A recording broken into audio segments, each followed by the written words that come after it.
Guys, niliwaambia tena narudia tena.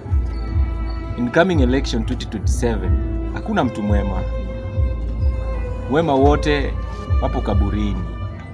So hata mkisema one term, wengine wanasema two term, hakuna mtu atachukua hiyo kiti akuletee unga kwa meza. Hakuna mtu atachukua hiyo kiti aseme amekumalizia shida.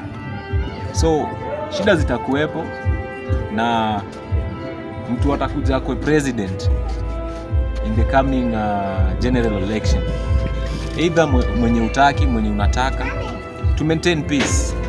Una jirani yako akikuwa Mkale, kwa Msapere ama kwa Mluya,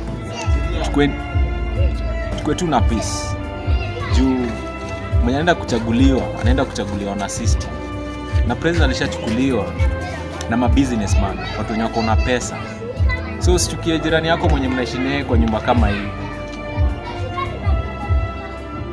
Usichukie jirani yako mwenye mnafanya naye kazi ama mnapita nanga ati election. Na time yenye mnakaa kwa hizo kazi mkiongea nini, ileta ati conflict ati juu ni wa hii upande ama hii upande. Ukae tu pamoja mwelewane. Juu election itakuja, mwenye atachaguliwa atasaidia familia yake, wewe utabaki na familia yako, atabaki na familia yako. Kumbuka hiyo.